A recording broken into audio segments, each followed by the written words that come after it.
signs. The gospel of the Lord.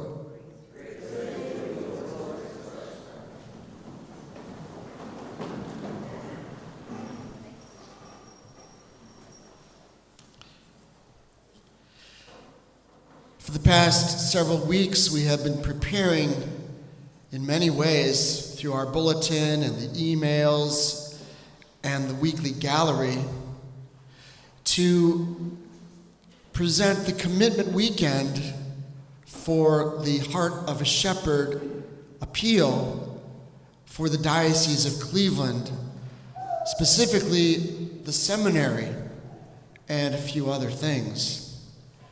Bishop Malasek has asked every parish to conduct this appeal, and it will be done at all parishes at different weekends. But it's an important thing for us to consider those who will stand in my place in the years to come.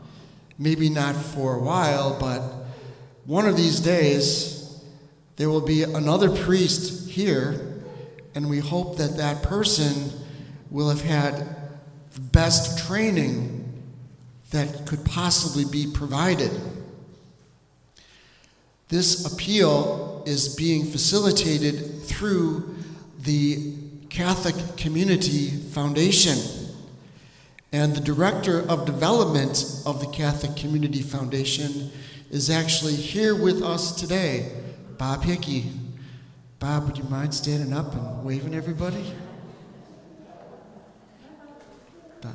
So Bob has the hardest job in the diocese, the most unenviable job in the diocese, because he helps all of the pastors learn how to do what they least desire to do, and that is ask for money. So it is a very thankless job, and we're glad to have his assistance with it. Bob left his family this morning to be with us in North Olmsted, his family including 8 children, and we're glad that he was able to spare some of his time with us today.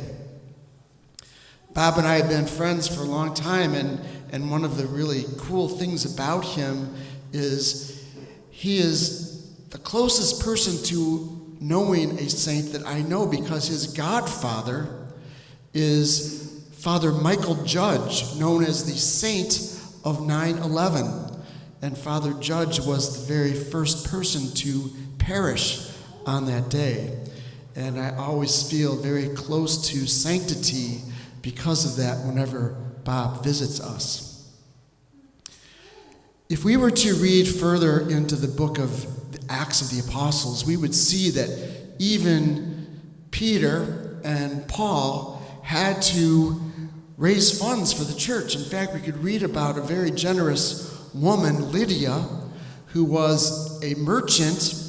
She sold purple goods, and it was due to her generosity that the early church was able to flourish. And there have always been people who have seen the good works of the disciples of the Lord and wanted to assist them by supporting them and supporting the ministries that they exercised for the spread of the gospel. So it is a little bit disorienting. This is not a regular homily, and I do feel sorry for those who are visiting, able to be here for the first time in so long, and here we are doing an appeal. So I can guarantee that this is a one-time deal. It's one appeal for a 3-year pledge.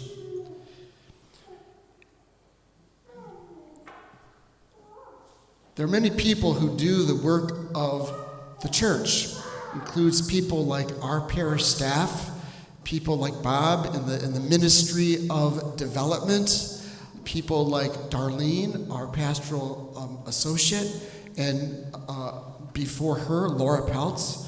Many parishes have deacons, but as important and necessary as all of these ministries are, The Eucharist is at the very heart of the church, and it does require ordained priests to preside at the Eucharist, and we really do need to do what we can to recruit the best and the brightest in order to preach and preside at our weekly Eucharist.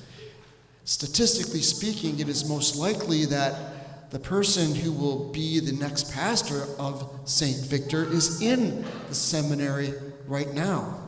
And we want to make sure that he has an outstanding formation. I remember when I was in the seminary a long time ago, back on November 4th, 1976, there was a fire that was caused by inadequate electrical service. And one of the seminarians was fortunately not in his room at the time that fire took place. But I remember the fire trucks being there and how concerned we were, not knowing immediately whether or not John Oldfield was safe. Fortunately, he was in the library studying at the time that fire broke out.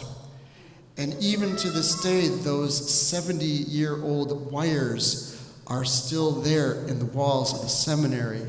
And this $20 million project is to rebuild the seminary from the inside out, tearing down everything except the structure of the building and reinstalling electricity, plumbing, and all of the other amenities that are necessary in order to make our seminary building competitive with other colleges and graduate schools who are also seeking to recruit seminaries for religious orders and other dioceses around the United States. In addition to that $20 million piece, there is a $7 million piece to supplement the priest retirement fund and $3 million to provide tuition debt relief for newly ordained priests who do not have the earning potential of their peers, but they do graduate with a similar amount of student debt. One of the good things about this project is up to our goal of $144,000 here at St. Victor, 50% of those dollars will come right back here for the special projects that you read about in our bulletin or in the mailing that went to the homes.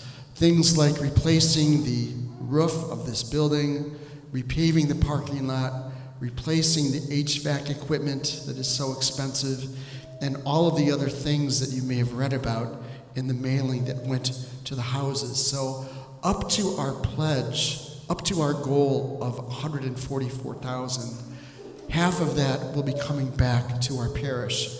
And after we pass that goal, 80% of every dollar comes back to our parish.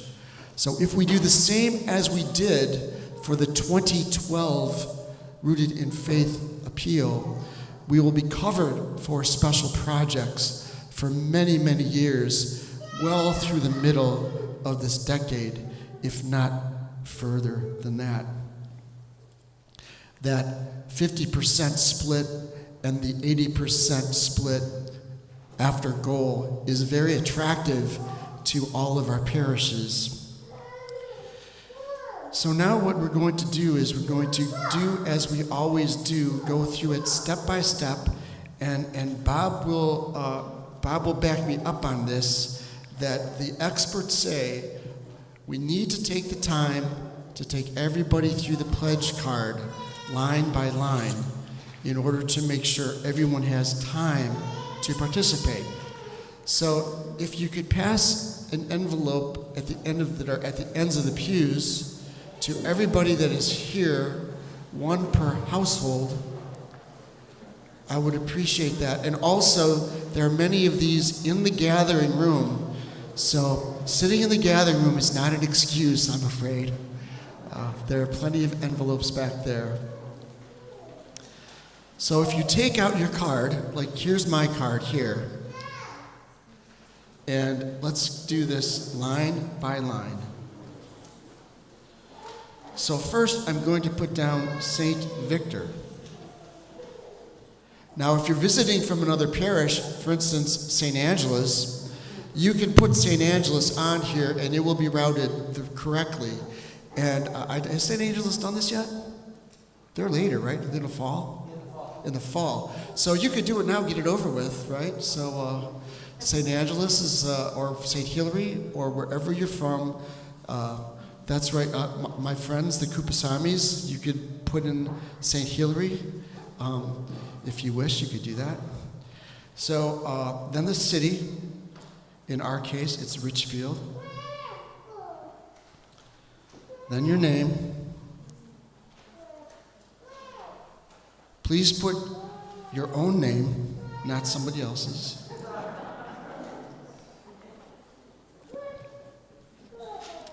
Address.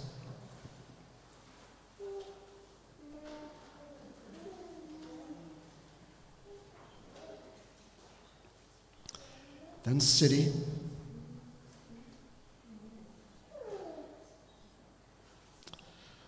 State. Zip. Phone.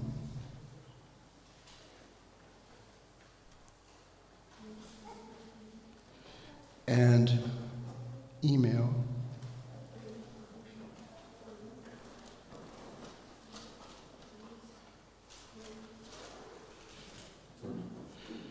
Now, before we go over to the right side, I have something else I'd like to say. So I know that there are people in our parish who have not been able to work at all during the pandemic because of things being closed down. And I'm very sensitive to that, and we do have some people that are not going to be able to participate right now. And I totally understand that. And I thank you for listening to this appeal.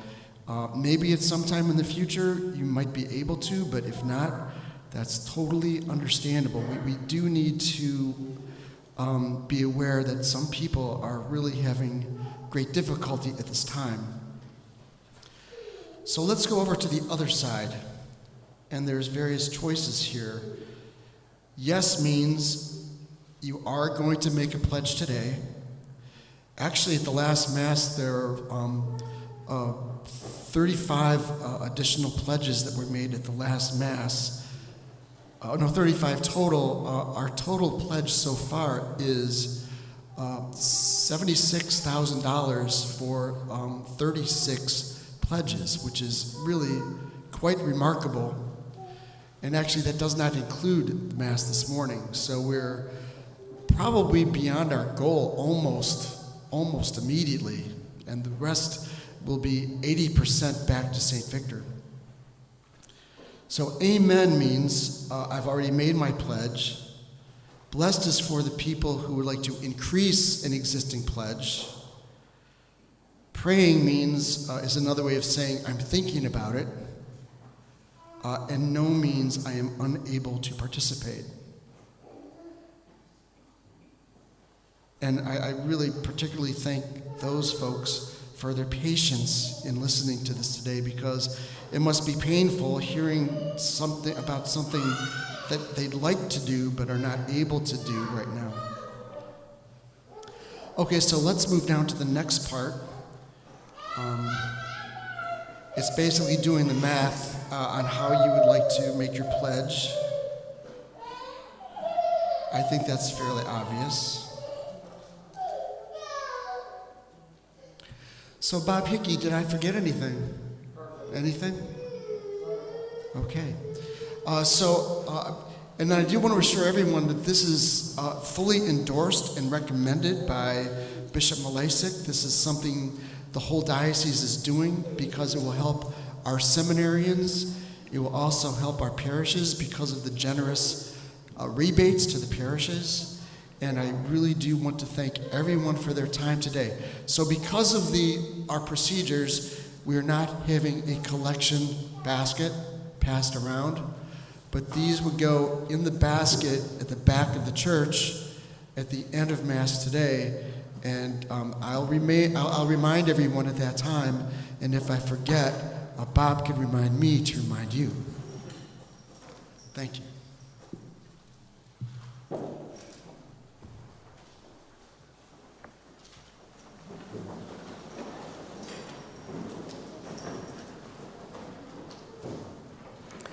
I believe in God.